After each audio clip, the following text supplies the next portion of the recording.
Welcome back to our channel. എല്ലാവർക്കും പുതിയ വീഡിയോയിലോട്ട് സ്വാഗതം. ഇന്ന് ചെയ്യുന്നത് നല്ല ഭംഗിയുള്ളൊരു മാലയാണ്. അതിനാവശ്യമുള്ള materials jump rings, hook, beads, seed beads ആണ്, നല്ല ചെറിയ ബീഡ്സ്, പിന്നെ പ്ലെയർ. അപ്പോൾ ഇത്രയും മെറ്റീരിയൽസാണ് നമുക്ക് ഇന്ന് ആവശ്യം. അപ്പോൾ ഇനി എങ്ങനെ ചെയ്യേണ്ടതെന്ന് നോക്കാം. അപ്പോൾ ആദ്യം തന്നെ നമ്മൾ കുറച്ച് മുത്തെടുത്ത് വെച്ചിട്ടുണ്ട്. പിന്നെ ഒരു ജംപ് റിങ് എടുക്കുക, അതായത് വട്ടക്കണ്ണി. അത് കുറച്ചിങ്ങനെ അകത്തിയ ശേഷം നമുക്കതിലോട്ട് ഈ മുത്തുകൾ കോർക്കാം. നല്ല കുഞ്ഞു മുത്താണ്, സീഡ് ബീഡ്സ് എന്നാണ് ഇതിന് പറയുക. അപ്പോൾ ഞാനിവിടെ 3 കളേഴ്സ് എടുത്തിട്ടുണ്ട്, ബ്ലൂവും ഗ്രീനും പിന്നെ ഒരു ഗോൾഡൻ കളറും. അപ്പോൾ ഈ 3 കളേഴ്സ് മുത്ത് ഉപയോഗിച്ചിട്ടാണ് നമ്മൾ ഈ മാല ഇന്ന് ചെയ്യുന്നത്. അപ്പോൾ ഈ ജംപ് റിങ്ങിലോട്ട് ഈ മുത്തുകൾ നമുക്ക് കോർക്കാം, അതായത് ഫില്ലാവുന്നത് വരെ കോർക്കാം.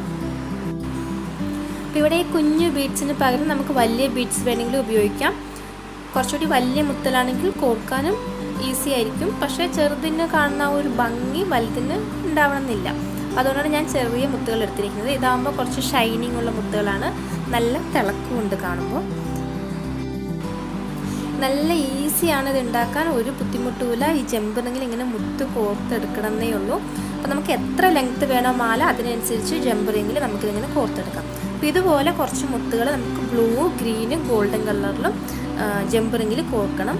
അപ്പോൾ ഇത് കുറച്ച് ബ്ലൂ കളറ്, അതുപോലെ കുറച്ച് ഗ്രീൻ കളറ്, പിന്നെ ഗോൾഡൻ കളറും. ഇങ്ങനെ ഈ 3 ഞാനിങ്ങനെ കോർത്ത് വെച്ചിട്ടുണ്ട്. ഇത് വെച്ചിട്ടാണ് നമ്മൾ മാല കോർക്കുന്നത്. അപ്പോൾ നമുക്കിനി എങ്ങനെ മാല കോർക്കേണ്ടത് നോക്കാം. അപ്പോൾ ഇതിങ്ങനെ മുത്ത് കോർത്ത് വെച്ച് ജംപ് റിങ് ജസ്റ്റ് ഒന്ന് അകത്തിയിട്ട് നമുക്ക് നെക്സ്റ്റ് ജംപ് റിങ് എടുത്തിട്ട് ഇതിൻ്റെ ഉള്ളിലോട്ട് കോർക്കാം. അതായത് ഒരു കളറ് കഴിഞ്ഞാൽ ഗോൾഡൻ കളറ്, വീണ്ടും നെക്സ്റ്റ് കളറ്, അങ്ങനെ ആ ഒരു ഓർഡറിൽ നമുക്ക് കോർത്ത് പോകും. ഇവിടെ ബ്ലൂ കളർ എടുത്ത് ഫസ്റ്റ് അത് അകത്തിയ ശേഷം ഗോൾഡൻ കളർ കോർത്തു.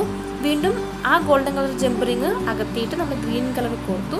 ഇനി നെക്സ്റ്റ് ഈ ഗ്രീൻ കളർ ജംപ് റിങ് അകത്തിയ ശേഷം അതിലോട്ട് ഗോൾഡൻ കളർ ജംപ് റിങ് കോർക്കാം. ഈ ഓർഡറിൽ നമുക്ക് കോർത്ത് പോകാം. അപ്പോൾ നമുക്ക് ആദ്യം മുത്ത് കോർക്കുമ്പോൾ തന്നെ ഒന്ന് കോർത്തിട്ട് ഇത് നെക്സ്റ്റ് ജംപ് റിങ് കോർത്തിട്ട് ഇതിൽ കോർത്ത് അങ്ങനെ പോകാം. അല്ലെങ്കിൽ ഇങ്ങനെ ഫുള്ളായിട്ട് ജംപ് റിങ്ങിൽ കോർത്ത് വെച്ച ശേഷം ഇങ്ങനെ കോർക്കുകയും ചെയ്യാം. എങ്ങനെയാണ് എല്ലാവർക്കും സൗകര്യം കൂടുതൽ എളുപ്പം തോന്നുന്നു അതുപോലെ ചെയ്യാം. നമുക്ക് ഇതേ ഓർഡറിൽ നമുക്ക് എത്ര മാലയ്ക്ക് ലെങ്ത്ത് വേണോ അത്രയും കോർത്തെടുക്കാം. അപ്പോൾ ഞാനൊരു നോർമൽ സൈസിലുള്ള ഒരു ലെങ്ത്തിൽ കോർത്ത് കഴിഞ്ഞു. ഇനി നമുക്കിതിൽ ഹുക്ക് മാത്രം കോർത്ത് വെക്കണം.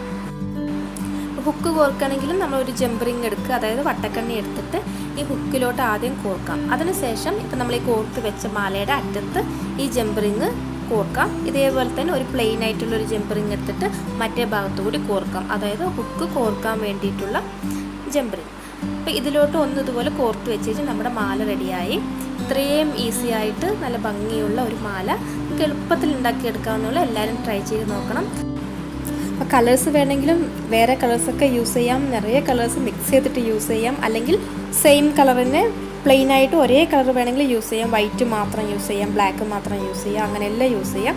അപ്പോൾ കളേഴ്സ് ഇപ്പോൾ ഒരു ജംപ് റിങ്ങിൽ തന്നെ പല കളർ മിക്സ് ചെയ്തിട്ടും കോർക്കാം കേട്ടോ. അങ്ങനെ എല്ലാവർക്കും അവരവരുടെ ഇഷ്ടത്തിനനുസരിച്ചിട്ട് ഡ്രസ്സിനൊക്കെ മാച്ചാവുന്ന പോലെ കോർത്ത് മാലകൾ ഉണ്ടാക്കിയെടുക്കാം. അപ്പോൾ എപ്പോഴും പറയുന്ന പോലെ തന്നെ എല്ലാവർക്കും ഇഷ്ടപ്പെട്ടെങ്കിൽ ലൈക്ക് ചെയ്യാൻ മറക്കരുത്, ഷെയർ ചെയ്യുക, വീഡിയോ എല്ലാവർക്കും ഷെയർ ചെയ്ത് കൊടുക്കുക, കമൻസ് എല്ലാം എഴുതി അറിയിക്കുക. സബ്സ്ക്രൈബ് ചെയ്യാത്തവരാരെങ്കിലും ഉണ്ടെങ്കിൽ എന്നെ ആദ്യമായിട്ട് കാണുന്നവരാണെങ്കിൽ സബ്സ്ക്രൈബ് ചെയ്യുക, സപ്പോർട്ട് ചെയ്യുക. അടുത്ത വീഡിയോയിൽ കാണുന്നവർ എല്ലാവർക്കും ബൈ, താങ്ക് യു.